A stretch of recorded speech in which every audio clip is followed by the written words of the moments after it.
Iya. Oke. Assalamualaikum warahmatullahi wabarakatuh. Selamat malam Waalaikumsalam. semuanya. Waalaikumsalam. Ya, hari ini kita diskusi tentang ini ya. Jadi aku lihat flyernya Mas Latif, kita diskusi tentang inbound storytelling. Tapi teman-teman mungkin masih bingung banget apa itu inbound. Tapi kalau ada inbound berarti ada outbound gitu ya. Bedanya apa gitu? Keduanya itu seperti apa? Gitu. Nah, terus storytelling itu apakah sama nantinya storytelling dengan yang biasa teman-teman pelajari atau inbound storytelling itu punya definisi yang berbeda gitu. Nah, karena waktu saya nggak panjang gitu, nanti saya coba maksimalkan di waktu saya ini. Kalau teman-teman pengen lebih lanjut belajar tentang inbound, bisa follow IG saya, terus saya punya beberapa video gitu, video dengan Dr. Indrawan Nugroho di 101 Business Hack. Itu insya Allah lengkap banget. Jadi mulai dasar banget, nanamin framework, mindset, semuanya ada di situ. Kalau tadi pertanyaan, bagaimana membuat dagangan kita laku, bisnis kita bisa diketahui banyak orang. Nah, itu sebenarnya kita bahas semua sih di situ. Nah, sampai yang teknis kalau sebenarnya kalau kita ngomongin inbound storytelling itu berarti sudah teknis banget. Kebetulan Mas Latif, kita sering diskusi ya Mas Latif panjang lebar tentang apa itu inbound marketing, terus kemudian apa itu CRM atau Customer Relationship Management, bagaimana CRM dalam inbound itu seperti apa sih gitu. Nah, kita akan pelajari habis ini. Kita nyantai aja ya, maksudnya ketika ada pertanyaan jangan sungkan untuk menginterupsi saya, gitu ya teman-teman ya. Santai saja. Nah, ini dulu saya pakai whiteboard. Mudah-mudahan ini bisa kebaca ya. Saya pengen tanya yang pakai handphone itu berapa orang di sini yang pakai handphone? Bisa respon di chat. Takutnya whiteboard-nya nggak keresponin pakai HP. Coba, saya mau tes dulu ini kebaca atau tidak ya. Inbound. Kebaca Mas, aman insya Allah. Aman ya. Aman, aman. Oke. Nanti biasanya oke, biasanya ada tulisan tumpuk-tumpuk gitu. Oke, kalau ada inbound berarti ada outbound. Out itu keluar, bound itu nyari bon-bonan, berarti keluar cari utangan itu out. Bukan seperti itu sih. Jadi gini teman-teman, teman-teman pernah nggak sih lagi anak-anaknya nyantai itu nonton TV, terus habis itu lagi ada yang seneng mungkin wibu-wibu suka nonton anime atau mungkin drakor, K-pop, atau mungkin lagi nyimak murotal gitu di HP. Nah, tiba-tiba pas lagi kita asik dengan apa yang kita lakukan, ada telepon masuk. Namanya nggak muncul gitu, cuma angka aja. Terus kemudian kita angkat teleponnya. Halo, selamat siang Pak. Gitu. Selamat siang Pak. Biasanya halus banget bahasanya. Selamat siang Pak Latif. Kita dari bank ini nawarin KTA gitu. Atau nawarin asuransi. Pernah nggak kayak? Sering, sering. Sering. Oke. Kalau misalnya teman-teman mendapat telepon kayak gitu, bisa digambarkan perasaannya gitu. Apakah happy, seneng gitu, apakah, wih keren gue ditelepon, biasanya nggak ada yang nelpon, aku save nomornya gitu, seperti itu. Atau gimana? Pengen cepet selesai ngobrol ya. Kalau saya langsung saya cut Mas. Mohon maaf Mbak, saya Langsung aja. sedang sibuk gitu. Kesel. Ya, aku pengen nanya di ada yang happy gitu, di chat gitu nih jawabnya happy gitu, udah langsung ditutup. Nggak ada sih, semuanya sebel ya. Atau mungkin teman-teman ini, teman-teman sering baca ini nggak? Misalnya yang lagi viral, ada beritanya tentang pencarian putranya Kang Ridwan Kamil gitu ya, yang sudah ini dinyatakan meninggal gitu. Teman-teman lagi ngikutin beritanya, tiba-tiba pas enak-enaknya buka website, nonton YouTube gitu, ngikutin beritanya, muncul Shopee COD gitu. Nah, lagi enak-enaknya nonton YouTube, lagi enak-enaknya nonton buka website, tiba-tiba muncul kayak gitu, perasaan teman-teman gimana? Nggak nyaman. Nggak nyaman. Ya, itulah outbound marketing. Itulah outbound marketing. Outbound marketing itu adalah langsung skip gitu ya. Langsung skip tapi nunggu beberapa detik gitu ya. Tapi begitu di skip ternyata masih ada iklan satunya lagi.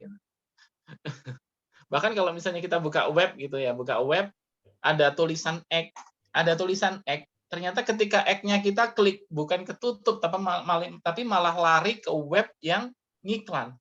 Itu nyebelin banget ya. Nyebelin banget, super nyebelin. Padahal itu tidak kita harapkan. Tidak kita harapkan. Itu yang namanya outbound marketing itu seperti itu. Outbound marketing itu versi kasarnya seperti itu. Tapi versi halusnya seperti apa? Outbound marketing versi halus itu adalah ketika kita ngiklan tidak pada orang yang tepat, tidak dengan konten yang tepat, tidak pada timing yang tepat. Seperti misalnya kita tiba-tiba di Uber aja. Misalnya saya sama Mas Latif di Uber iklan hijab gitu.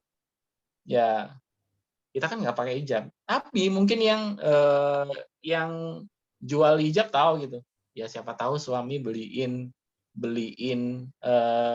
istrinya hijab. Nah, atau mungkin teman-teman bapak-bapak tiba-tiba dikejar aja iklan-iklan susu, iklan-iklan skincare dan lain-lain yang kita nggak butuh sama sekali. Nah, itu versi halusnya outbound. Nah, biasanya memang broadcast. Simpelnya gini, apa yang membedakan inbound dengan outbound itu di masalah perspektif dan mindset. Simple, tapi itu akan berpengaruh kemana-mana. Jadi outbound marketing itu perspektifnya simple. Kalau dia orientasinya adalah marketer centric. Marketer centric itu apa? Yang penting kerjaannya marketing beres. Itu namanya marketer centric. Kayak misalnya gini, aku mau jual rumahnya harganya 1 miliar ke atas. Kemudian aku nyiapin brosur sebanyak 1.000 lembar. Karena aku kepikiran gini, agar brosur yang aku pegang ini cepat habis, makanya aku nyari tempat-tempat yang sekiranya ramai dilalui orang. Contohnya di mana? Contohnya, misal di perempatan. Di perempatan. Aku jalan ke perempatan, aku kasih semua orang yang kena lampu merah di situ. Nggak tahu naik Brio, nggak tahu naik Beat, nggak tahu naik Pajero, Xenia, Innova, dan lain. Pokoknya dia mangkal di perempatan. Udah, brosur itu aku sebarin. Tujuannya apa? Yang penting brosur habis. Sini ya. Semoga tulisannya, kalau misalnya sudah, kalau tulisannya nggak kebaca, teman-teman langsung bilang sampaiin aja ya. Yang penting brosur habis. Artinya apa? Orientasi kita itu adalah yang penting kerjaan kita selesai. Makanya outbound marketing itu identik dengan marketer centric. Yang diuntungkan itu kepentingannya marketer. Dia nggak mikir apakah brosur itu nyampe ke orang yang tepat atau tidak. Itu dia nggak mikir. Naik Beat ditawarin rumah 1 miliar gitu, atau naik Pajero gitu, ditawarin rumah 1 miliar, itu beda. beda gitu. Artinya apa? Dia nggak ada seleksi, nggak ada filtering, langsung sebar aja. Nah, itu namanya outbound marketing. Yang penting kerjaan gue kelar, gitu. Yang penting kerjaan saya selesai. Nah, itu namanya marketer centric. Kebalikan dari marketer centric namanya adalah customer centric. Nah, kalau marketer centric, yang penting adalah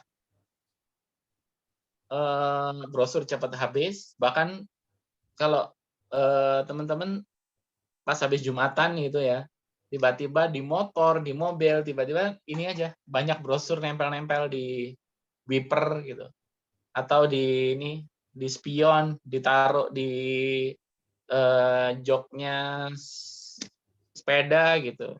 Pernah nggak ngalamin kayak gitu? Flyer-flyer bertebaran gitu. Nah, yang paling terasa biasanya mobil sih. Kalau mobil itu biasanya banyak banget brosur-brosur, leaflet gitu yang ada di kaca gitu banyak banget. Nah, itu adalah korban dari outbound marketing. Outbound marketing itu kayak gitu.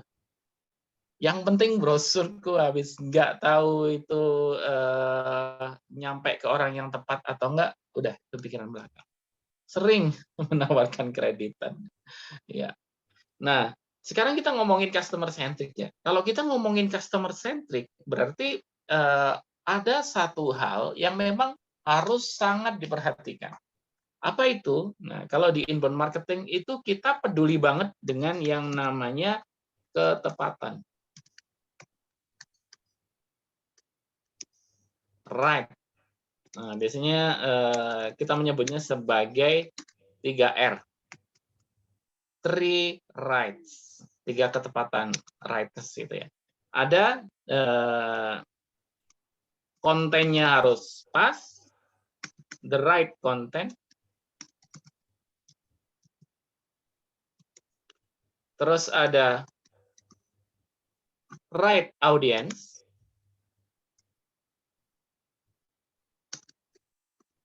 Right audience itu artinya apa?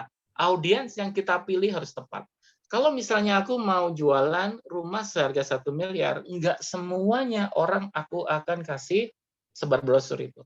Aku cari yang sekiranya mobilnya minimal Innova ke atas lah. Innova ke atas. Jadi ini berdasarkan apa? Berdasarkan pengalaman kita aja. Kalau misalnya naik Innova berarti kan mobilnya aja udah di atas 300 jutaan gitu. Ini maintenance-nya juga lumayan mahal. Kadang kalau naik Innova itu dia disupirin. Nah, biasanya sih.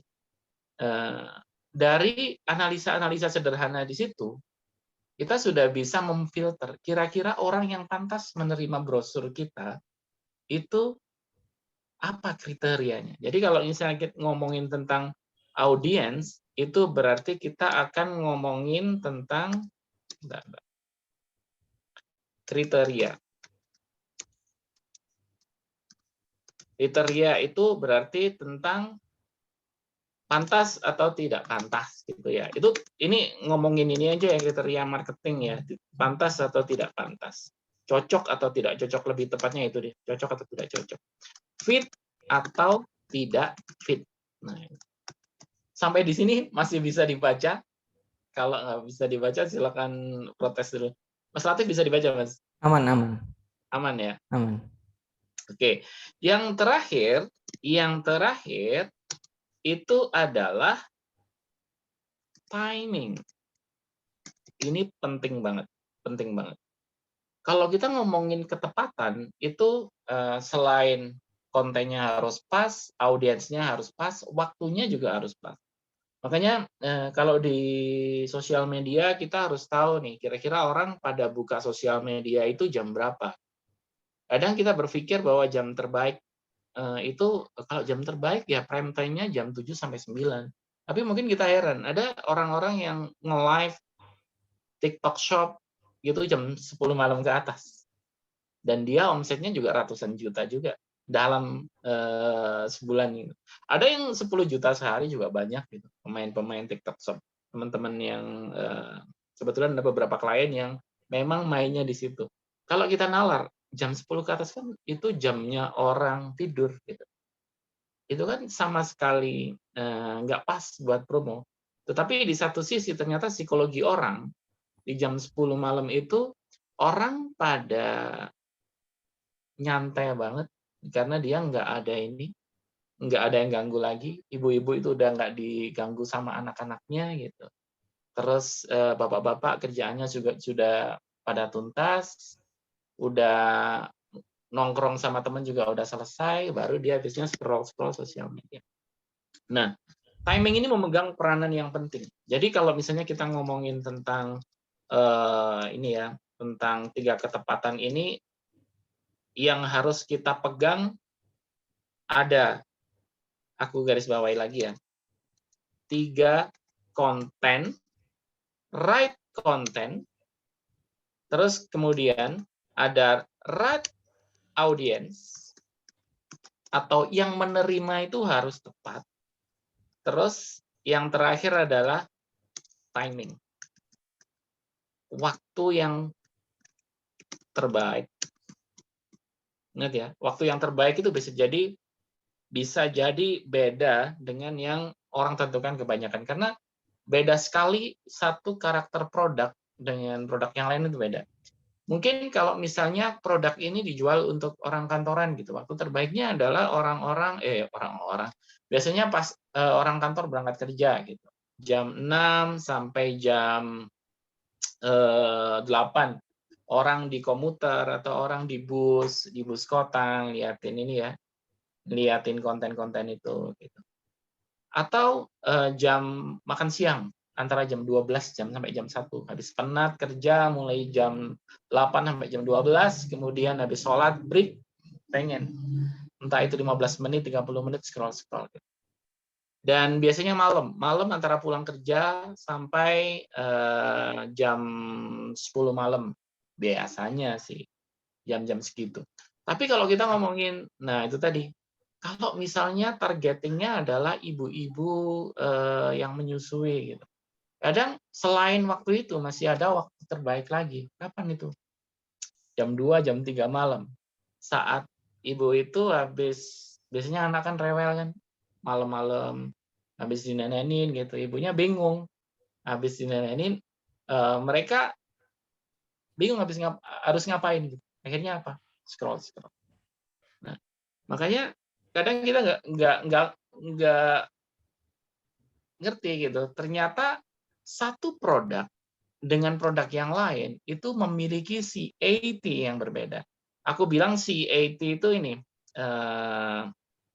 ya, aku singkatnya paling gampang itu kalau ngomongin 3 ketepatan, 3R ini kita singkat sebagai CAT atau cat, kucing tepat.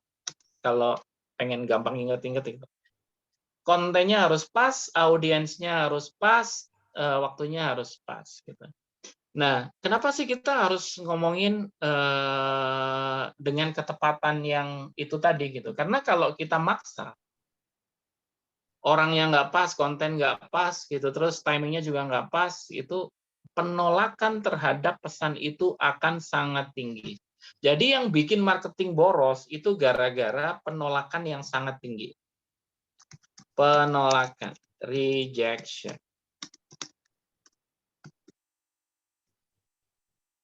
Penolakan mungkin nggak langsung blok gitu ya, tapi biasanya wujudnya kalau yang versi hardnya itu ya bisa jadi kayak misalnya teman-teman di broadcast, dikirimin SMS sampai buta gitu ya di HP kita, nah itu langsung di blok. Tapi kadang orang ngeblok aja juga males, tapi dia melakukan sesuatu yang membuat pesan yang kita kirimkan menjadi tidak berguna. Apakah itu acuh atau abai? Neglecting. Kalau tadi saya baca di komen, skip. Sama aja. Ini yang bikin pesan marketing kita nggak jelas kecenderungannya. Bayangkan teman-teman ngiklan, budget sehari 1 juta gitu. Tapi ternyata 90% konten yang teman-teman kirim di skip. Nyesek. Sama kayak misalnya kita udah capek-capek ngendorse, tapi tiba-tiba konten kita oleh si audiensnya, si endorser tadi diabaikan. Gara-gara apa? Kita salah pilih endorser. Gara-gara kita salah pilih endorser karena kita nggak paham riset audiens seperti apa itu. Makanya teman-teman itu harus super hati-hati ya. Super hati-hati kalau menyusun strategi marketing. Jangan sampai kita tidak memperhatikan 3 hal ini. 3 hal ketepatan-ketepatan ini bisa jadi ada lagi gitu ya. Tapi yang paling tidak teman-teman bisa pegang 3 hal ini. Itu namanya kalau dalam inbound marketing namanya konteks. Nah, apa bedanya inbound dengan outbound? Bedanya di konteks. Bedanya di konteks. Yang membuat pesan teman-teman itu sering diabaikan oleh audiens itu karena konteksnya tidak tepat. Bisa jadi teman-teman menyasar ke target market yang salah. Udah target marketnya salah, kontennya ngasal. Kontennya ngasal itu maksudnya kita posting ya asal posting aja gitu. Terus bikin foto produk nggak bener-bener diseriusin. Ya ngambil cuman pakai HP, videoin cuman pakai HP tapi bukan bener-bener nggak ditata background-nya seperti apa, pencahayaannya seperti apa, angle yang bagus untuk ngambil produk seperti apa. Tutorialnya sebenarnya banyak ya. Kita bisa buka di TikTok ataupun Instagram. Tapi kita acuh aja. Yang penting kita ada produk, foto, video, posting, selesai.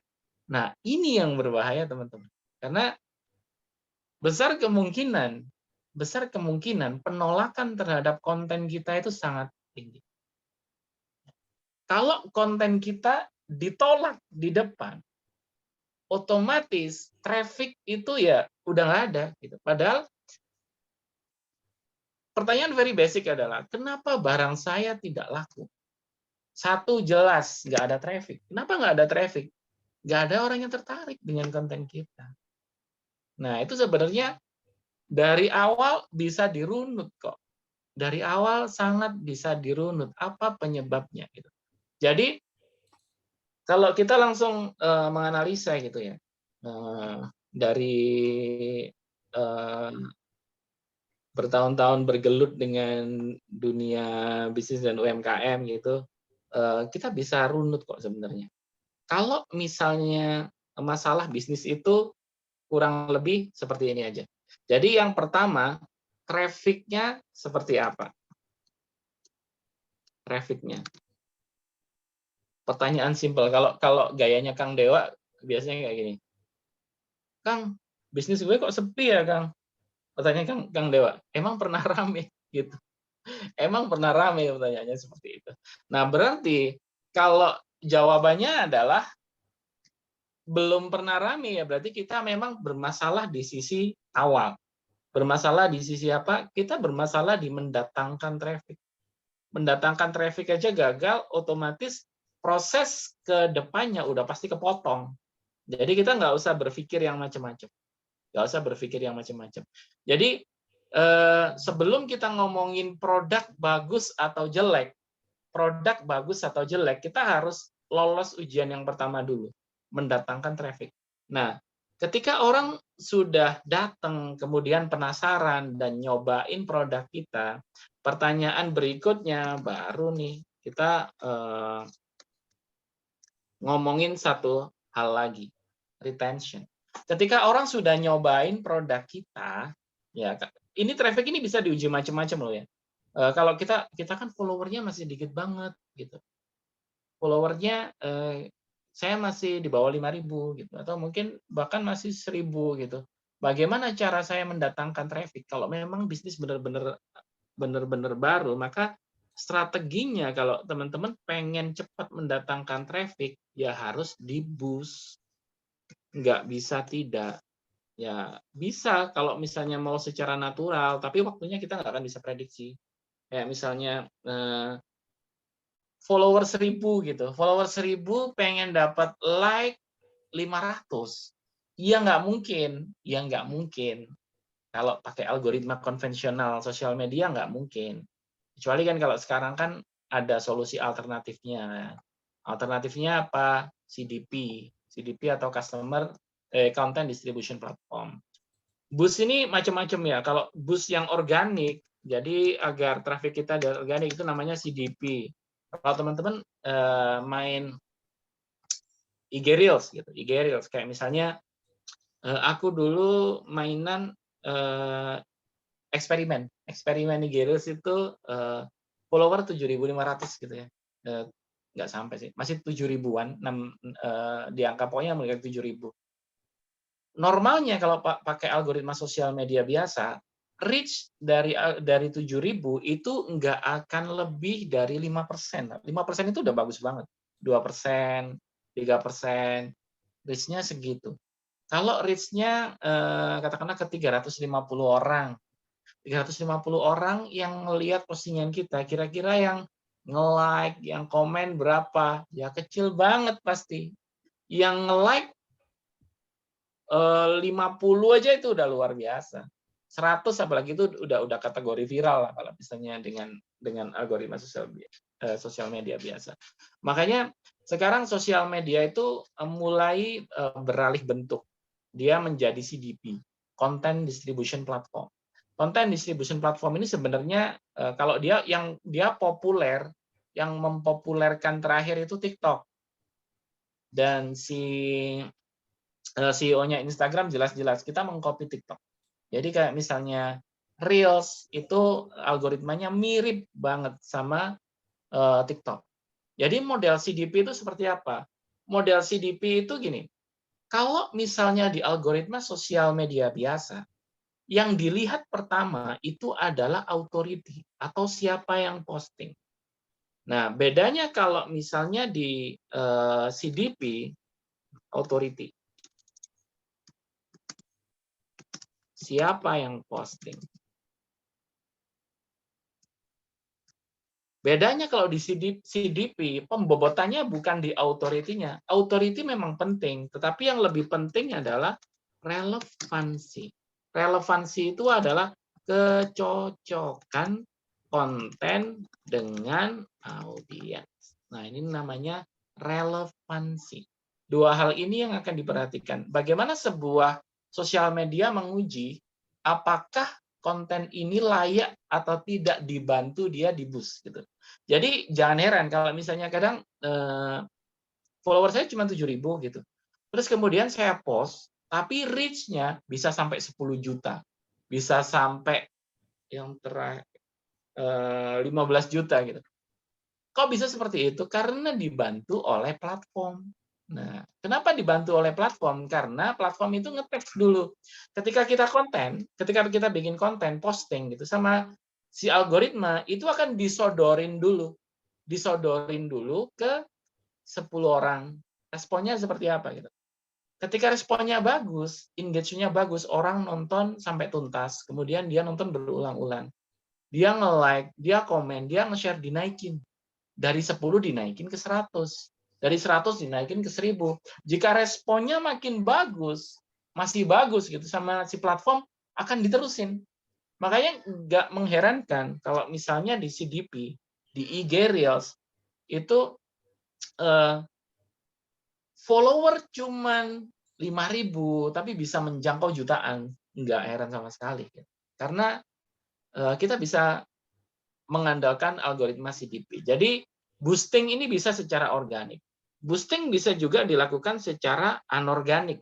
Kalau misalnya kita udah capek bereksperimen. Jadi kalau misalnya fungsinya inbound storytelling itu seperti apa sih? Sebenarnya kalau kita ngomongin storytelling itu kalau dalam konteks inbound itu adalah tentang bagaimana membuat konten kita itu diceritakan oleh orang lain. Jadi lebih identik dengan bagaimana memviralkan sebuah konten dengan konsep word of mouth.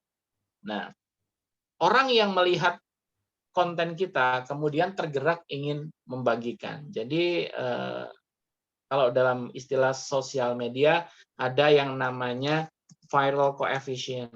Nah, ini harus di atas 1 koefisien. Artinya apa? Kecenderungan orang yang membagikan konten kita, melihat konten kita, itu kecenderungan membagikannya itu tinggi banget. Nah, jadi kalau teman-teman mau mengejar viral secara organik. Nah, itu berarti teman-teman ngincar parameter ini, viral koefisien ini. Nah, mudah-mudahan sampai di sini masih bisa dilihat nggak? Atau udah tumpuk-tumpuk nggak karuan? Kalau di tempat saya agak ke kananan ini Mas. Oh iya, Agak ke agak kanan. ke kanan ya. Oh ya, ini malah kegeser. Oke, oke. Iya, Iya, tapi masih kebaca ya masih. tulisannya.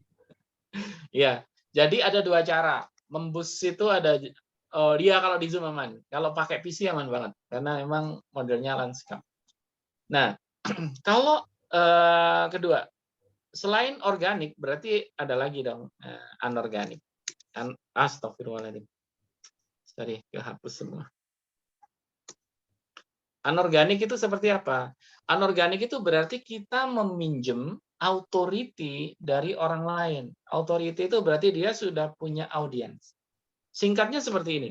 Kalau kita tidak punya audiens, misalnya kita follower sedikit, ya udah jangan ngoyo. Ya memang nggak ada followernya mau diapain gitu. Ya berarti solusinya apa ya? Kita harus pinjam kekuatan audiens. Nah, contohnya anorganik ini seperti apa? Contoh anorganik itu berarti kita endorse. Itu berarti kita pinjam authority dari orang lain untuk menjangkau audiens yang lebih banyak. Orang yang followernya 1 juta, kita endorse ke mereka. Misalnya sekali posting bayar 1 juta gitu. Atau sekali posting bayar 2 juta, itu namanya endorse. Endorser, influencer, terus bisa pakai paid ads. Kalau teman-teman ngerasa saya nggak punya follower nih, nggak punya audiens, oke, sama si platform sosial media dikasih opsi juga. Kamu bisa ngiklan di Facebook, bisa ngiklan di Instagram, atau ngiklan di TikTok. Gitu. Kita punya miliaran audiens gitu. Tinggal kita cocokkan. Kamu cari yang seperti apa. Nah itu berarti kita menggunakan anorganik, paid ads. Nah, sebenarnya strateginya seperti apa sih? Strateginya kalau misalnya kita benar-benar baru, maka kita harus mulai dengan boosting ini. Entah itu organik, entah itu anorganik. Kalau misalnya kita mau main di organik, berarti kekuatan storytelling Anda harus bagus sekali. Kekuatan storytelling. Oh iya, ini dibagi Instagram. Tapi jangan kaget ya kalau buka akun sosial media saya, postingan-postingan unfaedahnya banyak. Nah, aku akan cerita tentang Instagram Reels. Kalau kita tidak punya kemampuan bikin konten, terus strateginya seperti apa? Nah, sebenarnya inti dari sesi malam ini sebenarnya seperti itu. Caranya adalah contek konten kompetitor atau contek konten orang lain. Kalau misalnya kita buka misalnya di Reels gitu. Di Reels itu kelihatan, Pak. Jadi view-nya berapa? Paling tidak dari view dulu lah. Jadi postingan misalnya saya mau ngecek postingannya di Gmap gitu ya. Postingannya di Gmap, Reels-nya yang paling banyak view-nya yang mana nih gitu. Langsung kelihatan. Dari view itu kita bisa ngecek lagi engagement-nya berapa dan lain-lain. Nggak usah pakai tools yang canggih-canggih ya, Kak. Ada sih beberapa tools yang bisa untuk social media analytics itu bisa untuk compare beberapa akun bisa. Tapi sebelum ke situ cari cara yang sederhana dulu. Kita bisa melakukan yang namanya content curation. Itu namanya mengkurasi konten.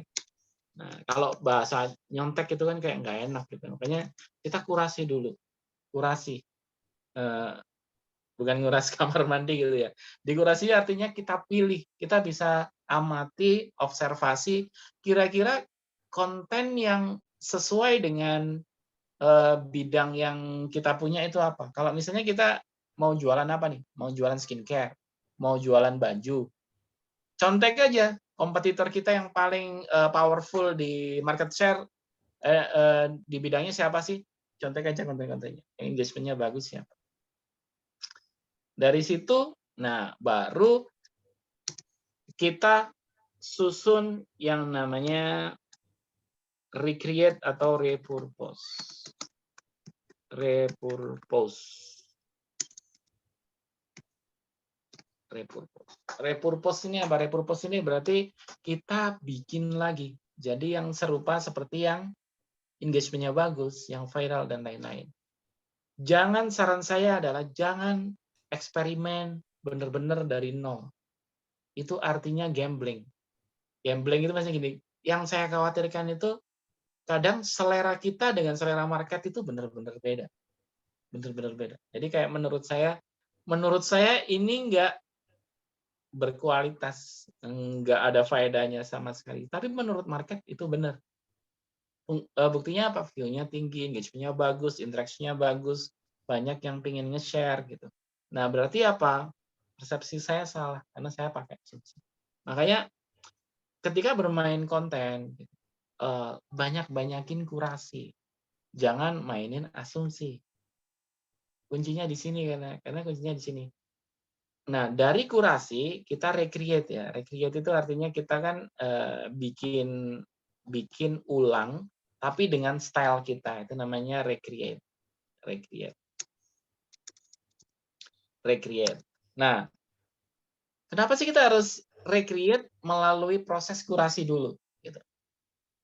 Kalau kita recreate tanpa melalui proses kurasi, kemungkinan konten kita diterima market. Jadi kalau saya ngomong kemungkinan konten kita diterima market, itu berarti saya ngomongin relevansi. Jadi kan kalau di sosial media itu yang dilihat itu cuma 2 parameter aja. Authority, relevansi. Konten tepat sama persis, tapi yang posting beda. Saya versus Baim Wong atau saya versus Raffi Ahmad itu. Jauh beda. Atau bahkan konten saya lebih bagus secara kualitas, secara audio, secara konsep lebih bagus dibandingnya kontennya Raffi Ahmad atau Baim Wong. Itu kalau pakai algoritma sosial media biasa, itu tetap kalah jauh sama mereka. Karena apa? Mereka sudah dapat authority. Makanya kalau teman-teman mau pengen ngalahin Baim Wong dan Raffi Ahmad, ya main di CDP. Main di CDP, jangan mulai dari nol. Banyakin kurasi. Kurasi itu nyontek konten orang. Ngamati konten orang. Kalau kita nemu yang bagus, udah recreate, bikin lagi. Kalau recreate belum naik lagi, baru kita ngomongin yang namanya boosting tadi, anorganic boosting.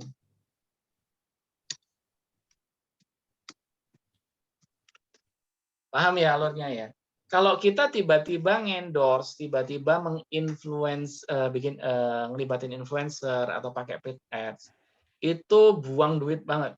Karena kita eksperimennya di situ, paham ya? Kita jangan sampai eksperimen pakai duit gede. Kita bereksperimen dengan sesuatu yang kita coba organik dulu dan sudah proven. Sudah proven itu maksudnya gini, dia sudah dipakai orang lain dan diterima dengan sangat baik. Nah, kalau misalnya dicoba ke tempat kita yang bisnisnya kurang lebih genre-nya sama gitu, sama-sama fashion, sama-sama skincare, atau sama-sama makanan gitu, ternyata belum naik, berarti ada 2 kemungkinan. Karena apakah kualitas konsep kita lebih buruk dari si konten tadi. Nah, kalau konten kita lebih bagus itu secara kualitas, secara video, karena jangan terlalu jauh ya dengan yang konsep yang kita contek. Berarti masalahnya cuma satu, authority kita nggak ada. Berarti kalau authority kita nggak ada, ya udah naikin pakai anorganik. Istilahnya diketapelin dengan bayar. Nah, cara mainnya seperti itu. Kalau itu sudah jalan, otomatis traffic ini akan datang dengan sendirinya. Nah, itu baru ngomongin traffic loh. Nah, retention itu apa? Kalau retention itu ngomongin orang betah atau tidak. Orang sudah beli, nah ini kasusnya beda lagi. Orang sudah beli, terus kemudian dia nggak balik lagi, berarti retensinya rendah sekali. Kalau retensinya rendah sekali, apa yang dicek? Produk sama service. 2 ini aja. Berarti kita memang bermasalah dengan produk atau bermasalah dengan layanan. Jadi justifikasinya jangan kebalik ya. Kadang orang mau ngomong gini, produkku kok nggak laku ya, produkku kok nggak laku ya. Jangan-jangan produkku nggak enak, nggak bagus gitu, makananku nggak enak, bajunya jelek. Bukan seperti itu. Sebelum kita ngomongin, ya memang harus ada proses validasi dulu ya sebelum kita ngejual. Tetapi ketika kita sudah melakukan proses validasi, tetapi penerimaan market kok nggak bagus gitu. Makanya kita harus benar-benar ngetes dengan market sesungguhnya. Biasanya orang kan ngetes dengan market sekedarnya, kadang teman, tetangga gitu, saudara yang kita suruh cobain makanan, makanan kita nggak enak, dia bilangnya enak, gitu. Nggak jujur. Kita bikin baju gitu, bajunya secara warna tabrakan sana sini, tapi mereka tetap bagus, bagus kok, bagus kok. Nah itu kadang nggak objektif mereka. Makanya the real judge atau juri sebenarnya itu ya market itu sendiri. Makanya teman-teman ketika sudah melalui ujian pertama, uji langsung ke market. Biar apa? Biar kita cepat perbaiki. Kalau ketemu ternyata, habis diviralin ternyata orang nggak balik, berarti ada masalah dengan produk atau layanannya. Habis itu perbaiki dan ulangi lagi iterasinya. Siklusnya seperti itu, kurang. Oke, teman-teman, materi malam ini, monggo kalau mau ada yang ingin ditanyakan, kita tutup dengan diskusi aja ya. 2 atau 3 pertanyaan. Monggo Mas Latif. Ya, siap. Matur nuwun Mas Saiful. Saya spotlight dulu. Mas Saiful minta tolong saya dijadiin host ya tadi. Oh sorry, aku oper ya tadi ya? Iya. Tadi mencetnya Sorry. host. Oke. Bentar. Sudah. Kemudian.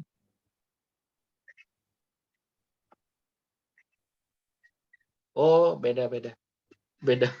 Yang di Device yang ini PC, ternyata. yang di PC ya. Oke, siap. Make host. Oke, sudah balik. Oke, siap. Nah, ini saya spotlight dulu. Oke, saya pengen tanya ke teman-teman, silakan respon di chat. Teman-teman bermasalahnya di mana? Ngedatengin traffic atau membuat orang balik? Nah, itu dua masalah yang sama sekali berbeda. Kalau mendatangkan traffic bisa, tetapi ternyata orang yang beli tidak balik lagi, wah itu produk dan servisnya yang harus benar-benar dicek. monggo teman-teman kalau ada yang mau ditanyakan. Lebih banyak di mana? Nah, ini Mas. Dari Mas Amar. Oke. Iya. Mas Amar, pertanyaan-pertanyaan. Kalau misalnya kita mau share di YouTube, apakah ada ketentuannya? YouTube. Sebenarnya gini ya. Tadi kan saya nyebutin ini. Rumusnya semua sosial media itu sama. Sebenarnya rumusnya semua sosial media itu sama. 2 parameter yang paling dilihat 2 ini aja. Authority sama relevansi. Nah, kalau YouTube sekarang sudah punya ini juga. Sudah punya model CDP juga namanya YouTube Short. Nah, kalau dulu sebelum ada YouTube Short, ketika kita bikin satu konten gitu ya, mau tidak mau nggak bisa kita biarkan konten itu sendirian. Kenapa? Karena kalau misalnya konten kita dibiarkan sendirian, pasti tarikannya sangat lemah sekali. Solusinya gimana? Solusinya adalah ini eksperimen kita. Jadi bayarlah orang yang memiliki authority untuk ikut terlibat di conversation. Paham ya? Jadi cari kayak misalnya YouTube, orang yang punya subscriber bagus siapa sih? Jadi kita membayar orang untuk misalnya mereaksi konten kita, ngomenin, berdiskusi di chat. Nah, itu algoritma YouTube akan melihat itu, interaction itu. Makanya ketika dia melihat, oh ternyata ada orang yang memiliki bobot itu authority-nya tinggi, follower-nya banyak, subscriber-nya banyak. itu ikut terlibat conversation asik di situ. Sama kayak awal-awal cerita KKN di Desa Penari viral, itu kan kayak Nancy Judge itu kan konten kreator horornya Indonesia gitu ya, yang isinya horor terus. Nah, itu ngomentarin itu. Akhirnya di Twitter viral dan lain-lain. Semuanya ngomongin itu, semuanya ngomongin KKN Desa Penari sampai akhirnya naik dulu TikTok belum booming, zamannya itu TikTok belum booming. Akhirnya naik sampai ke televisi, dibahas juga, orang-orang diwawancara. Ini sebenarnya di mana sih gitu. Semua konten kreator ngomongin itu udahlah makin viral. Tapi kalau misalnya kita itu kan terjadi, kita nggak tahu ya di belakangnya ada settingan atau organik, itu nggak tahu ya. Sama kayak misalnya NFT Gozali gitu ya, NFT Gozali, kita jangan berpikir itu benar-benar organik, semuanya terjadi begitu saja. Terkadang kita terlalu naif kalau berpikir itu terlalu terjadi begitu. Ya memang ada yang seperti itu ada, tapi peluangnya sangat kecil sekali. Makanya kita harus bisa mengkondisikan. Kalau misalnya gini, kalau kita punya komunitas, ajak deh arisan. Kalau dulu kan arisan duit ya. Sekarang arisan interaction. Arisan interaction, ayo ada yang posting nih, ramein komennya gitu gantian. Jadi yang menang arisan diramein kontennya, ya, bikin gitu. Karena yang dilihat platform ya seperti itu sih. Apakah kontennya respon terhadap konten itu bagus atau tidak? Apakah ada authority profile, kalau istilah kita yang centang biru, itu terlibat atau tidak? Beberapa konten saya yang viewernya di atas 1 juta, gitu, reach-nya di atas 1 juta, itu rata-rata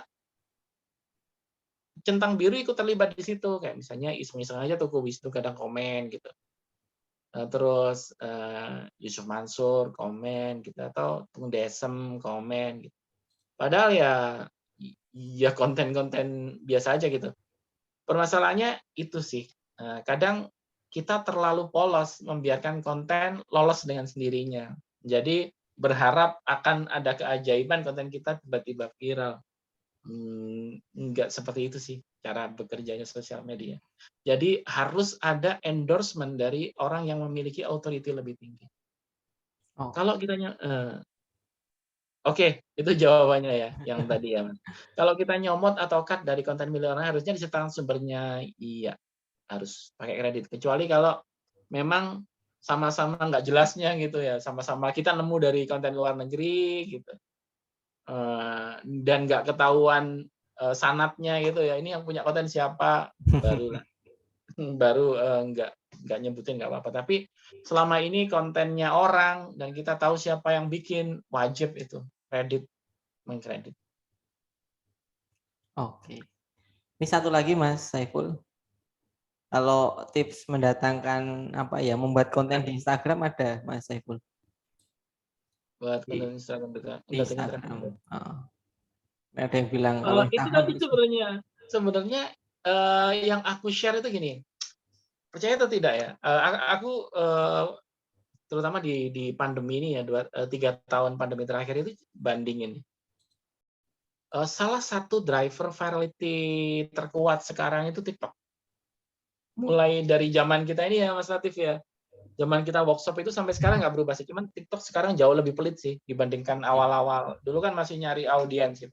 Kalau Mas Latif ini di Gmap itu sering viral gara-gara postingan tipsnya, kemudian dikasih lagu gitu aja itu udah view-nya udah bagus banget. Teman-teman nggak usah inilah, maksudnya nggak usah berpikir yang terlalu sophisticated, cari aja satu, tentukan modelnya gini, cari role model yang kira-kira kita mau viralnya pakai cara apa. Misal cara misalnya dengan berbagi value atau entertaining tapi ada value-nya gitu. Itu idealis tapi kayak model-modelnya Aulia gitu sih, Aulia Fashion gitu. Atau pure value. Pure value itu maksudnya yang benar-benar daging semua gitu kontennya. Nah, teman-teman harus tahu karakternya sih, harus tahu karakternya. Kalau misalnya kita mau positioning yang pure value, ilmu itu bisa entertaining.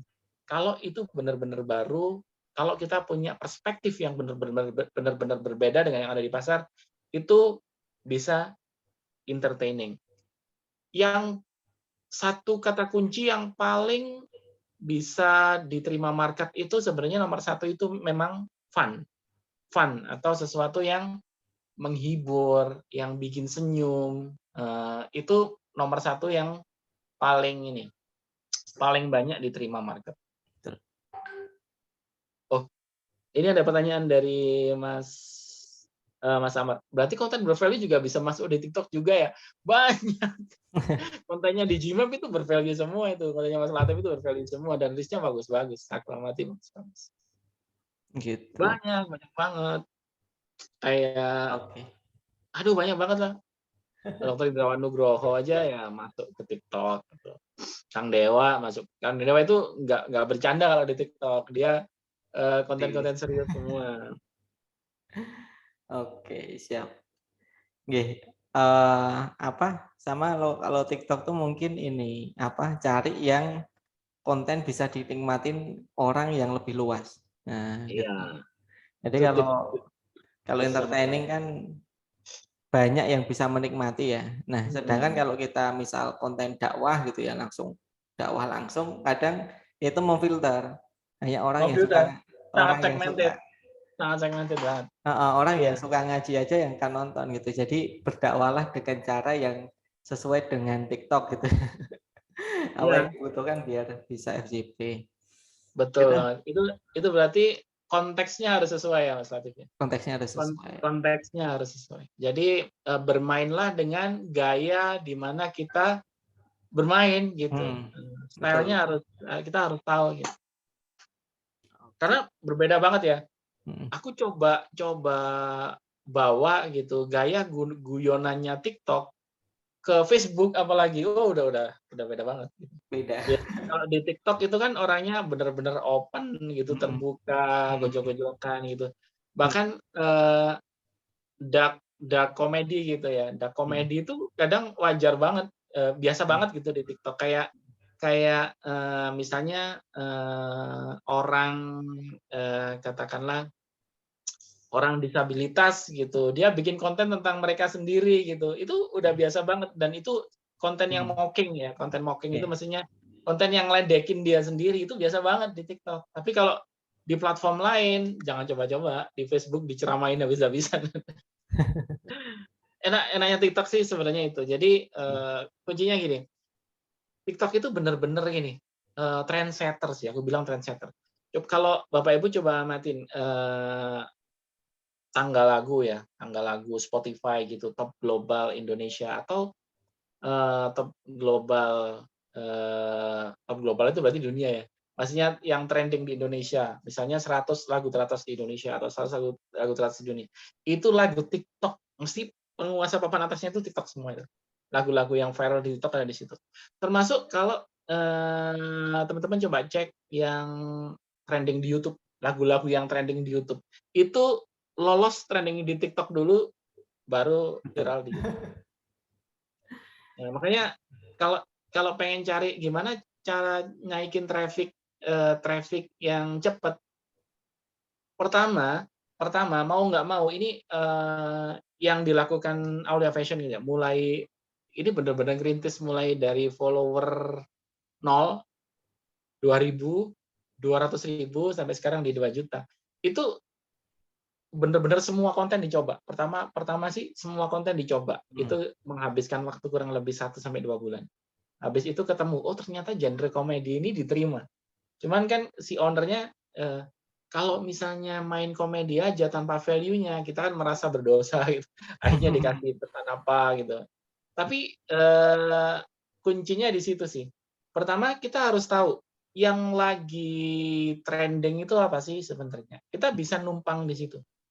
Cuman kita nggak harus ikut-ikutan dengan kalau misalnya trennya kok gini ya, kok vulgar gini ya, gitu nggak usah diikutin kayak gitu.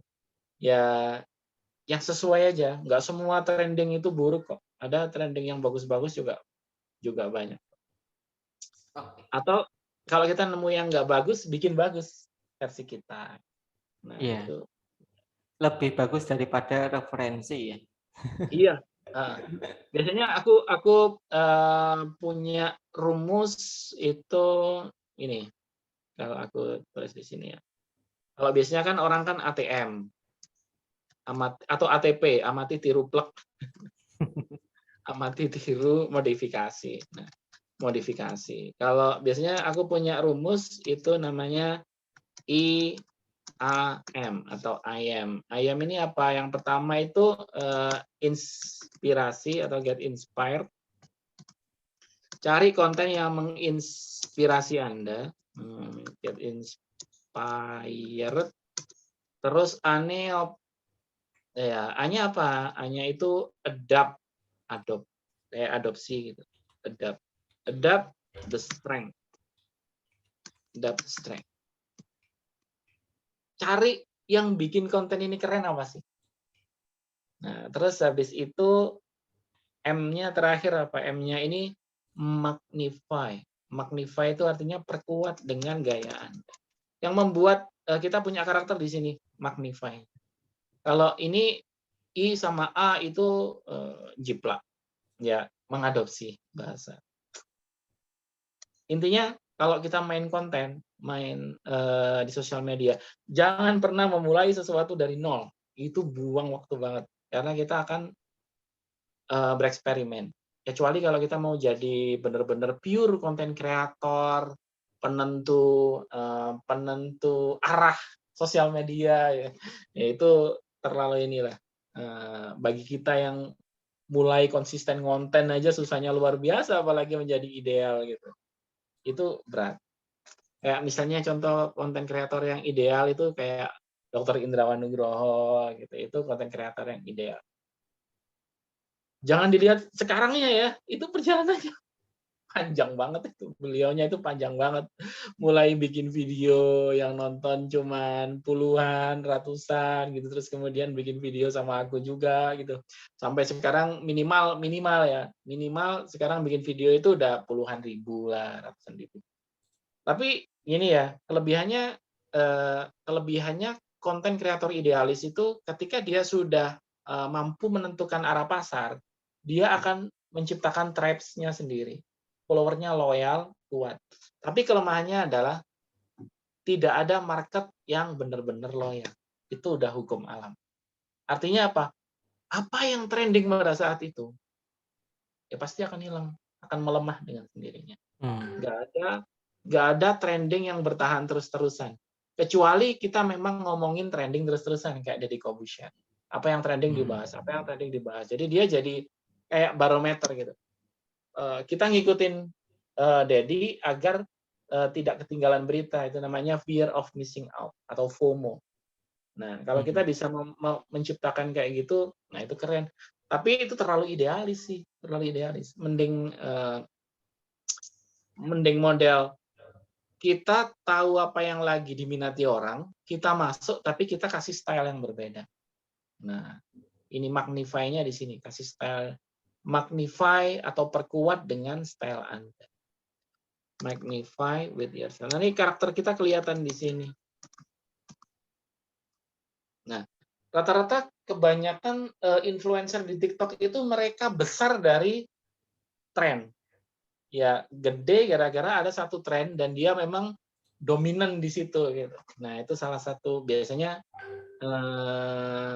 jalur cepatnya di situ. Kayak misalnya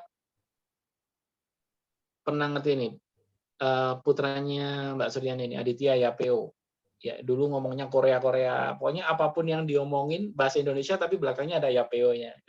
Oh, itu gila-gilaan itu followernya dulu di TikTok.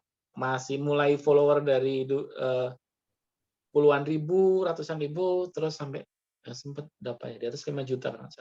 Itu pada saat itu menciptakan tren. Tapi ya setelah itu lewat. Tapi dia sempat pada puncaknya ketika di-endorse oleh jadi influencernya Ruang Guru dan lain-lain. Nah, itu pas masih di masa jayanya gitu. Nah, meskipun sekarang udah nggak jaya, tapi bekas jutaan followernya masih nempel sekarang. Nah, intinya gitu sih. Kenapa Ya. nggak harus semuanya dimulai dari nol. Ikut yang lagi tren apa, kita bisa riding the wave. Ya kayak berselancar di atas. Itu aja sih. Oke, siap. Oke, Mas Saiful mungkin ini sudah ya, tadi sudah hampir dijawab semua. Mungkin closing statement Mas Saiful sebelum kita akhiri. Yes. Oke, saya ucapkan terima kasih dulu ya ke Mas Latif dan DigiMap sudah dikasih kesempatan diskusi sama teman-teman di sini. Tapi intinya gini teman-teman, kebanyakan pebisnis gagal itu bukan gara-gara mereka ini ya, bukan gara-gara produknya jelek atau tidak, tetapi kegagalan utamanya adalah tidak bisa mengkomunikasikan value dari produknya ke market. Ceritanya nggak bisa meyakinkan market bahwa produk mereka itu bagus. Nah, tidak bisa meyakinkan ini, itu gara-gara mereka bikin konten yang tidak relevan dengan apa yang dimaui market. Karena parameternya mereka adalah marketer centric. Itu aja sih. Jadi teman-teman buang persepsi, buang asumsi, ikut apa yang dimaui market. Bermainlah dengan customer centric. Market itu pengennya apa sih? Ya udah turutin di situ. Turutin produknya, turutin cara komunikasinya, ya kan? Misalnya Mas Latif tadi sampaikan. Kalau kita pengen main di TikTok, ya pakai gaya TikTok. Pengen main di Instagram, pakai gaya Instagram. Estetik, rapih, gitu. Kalau dilihat enak di Instagram. Kalau TikTok, aut-autan aja bisa diterima. Nah, nanti intinya sesuaikan dengan tempat kita bermain. Yang terakhir, jangan pernah memulai sesuatu dari nol, karena itu buang-buang waktu, energi, tenaga, duit. Belajarlah dari apa yang sudah ada, kita tinggal kasih style aja. Itu Mas Latif. Siap. Matur nuwun Mas Saiful udah diluangkan waktunya. Jazakallah khair, semoga Allah memberikan balasan yang terbaik. Amin. Dan bismillah ya, semoga Allah memudahkan nanti eksekusi kita khususnya dalam menjangkau traffic ya. Jadi kebanyakan teman-teman ini sebenarnya Traffic. sangat sangat fundamental yaitu mendatangkan traffic. Iya. Karena kalau buat produk yang bagus saya yakin teman-teman udah pinter deh. Gitu. Nah, alhamdulillah kita bisa belajar hari ini ya. Dan mari kita akhiri pertemuan kita hari ini dengan bacaan istighfar sebanyak 3 kali. Astagfirullahaladzim. Serta doa kafaratul majelis. Subhanakallahumma wa bihamdika asyhadu an la ilaha illa anta astaghfiruka wa atubu ilaik. Assalamualaikum warahmatullahi wabarakatuh. Waalaikumsalam. Warahmatullahi wabarakatuh. Thank you, Mas Saiful. Terima kasih Mas. Terus teman-teman, selamat malam. Assalamualaikum. Waalaikumsalam.